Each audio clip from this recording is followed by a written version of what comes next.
दोस्तों, अनंत चतुर्दशी को अनंत चौदस के नाम से भी जाना जाता है।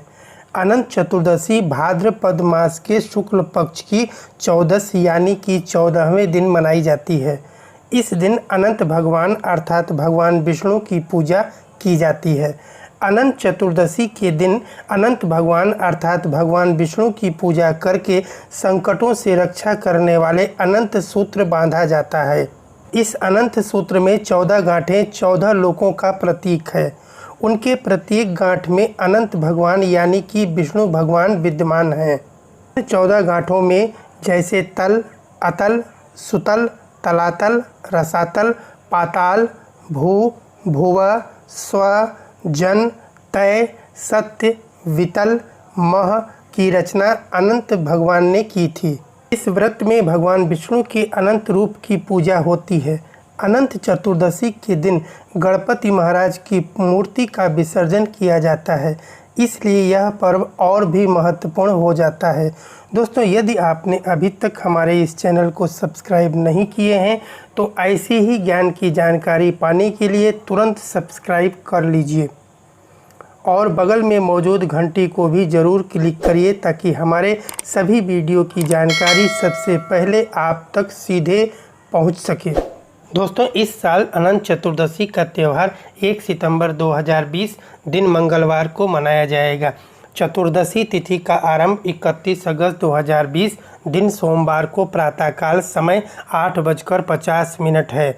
चतुर्दशी तिथि का समापन 1 सितंबर 2020 दिन मंगलवार को प्रातःकाल 9:40 तक है। पूजा का शुभ मुहूर्त समय 5:59 प्रातःकाल से 9:40 प्रातःकाल तक रहेगा। अवधि 3 घंटा 41 मिनट के लगभग है। अनंत चतुर्दशी के दिन अनंत भगवान यानी कि विष्णु भगवान की पूजा के उपरांत रेशम के धागे या कपास के सूत से बने धागे पर 14 गांठें बनाकर पुरुष को अपने दाहिने हाथ के बाजू पर और स्त्री को अपने बाएं हाथ के बाजू पर बांधना चाहिए। सभी गांठों में भगवान विष्णु के अनंत रूप विद्यमान रहते हैं।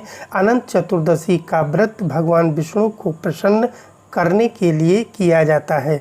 मान्यता है कि अनंत चतुर्दशी का व्रत पूजा करने वालों को मान, सम्मान, धन, धान्य, सुख, संपदा और संतान की सुख प्राप्ति होती है।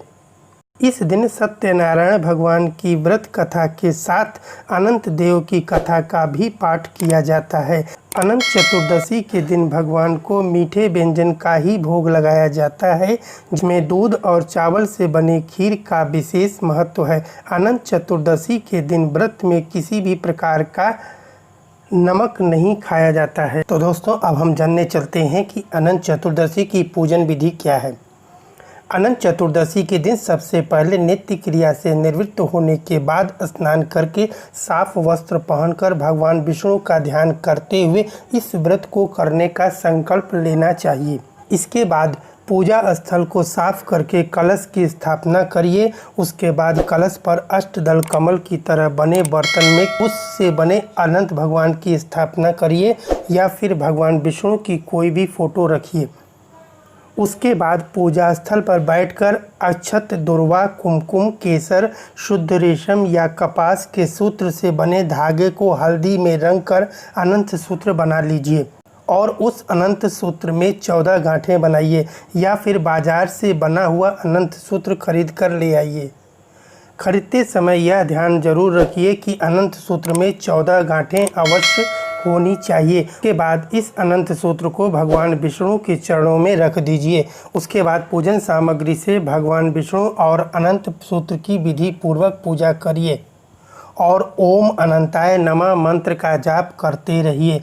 भगवान विष्णु को दूध और चावल से बनी खीर का भोग लगाइए और प्रार्थना करिए, हे वासुदेव, इस अनंत सागर रूपी महासमुद्र में डूबे हुए लोगों की रक्षा करो तथा अनंत के रूप में ध्यान करने में संलग्न करो।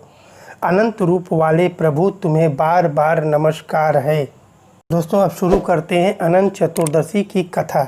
महाभारत के कथा के अनुसार जब कौरवों ने छल से जुए में पांडवों को हरा दिया था तो उसके बाद पांडवों को अपना राजपाट त्याग कर वनवास जाना पड़ा। इस दौरान पांडवों ने बहुत कष्ट उठाए। उसके बाद एक दिन भगवान श्री कृष्ण जी पांडवों से मिलने वन में गए। भगवान श्री कृष्ण को देखकर युधिष्ठिर ने कहा, हे मधुसूदन, मुझे अब इस कष्ट से सहा नहीं जा रहा है। कष्ट से निकलने का और दोबारा राजपाट प्राप्त करने का आप कोई उपाय बताइए। युधिष्ठिर की बात सुनकर भगवान श्री कृष्ण ने कहा, आप सभी भाई पत्नी समेत भाद्रपद शुक्ल पक्ष की चतुर्दशी का व्रत रखें और अनंत भगवान की पूजा करें। यह सुनकर युधिष्ठिर ने पूछा, अनंत भगवान कौन है? इनके बारे में हमें कुछ बताएं। तो श्री कृष्ण ने कहा कि यह भगवान विष्णु के ही रूप हैं। अनंत भगवान ने ही 52 अवतार में 2 पग में ही तीनों लोकों को नाप लिया था और इसका न तो आदि का पता है न तो अंत का, इसलिए यह अनंत देव कहलाते हैं। अतः इनके पूजन से आपके सभी कष्ट दूर हो जाएंगे। इसके बाद यह सुनकर युधिष्ठिर ने अपने पूरे परिवार के साथ यह व्रत किया तो उन्हें पुनः हस्तिनापुर का राजपाट मिल गया और सारे कष्ट भी दूर हो गए। तो दोस्तों फिर मिलते हैं एक नए वीडियो के साथ, तब तक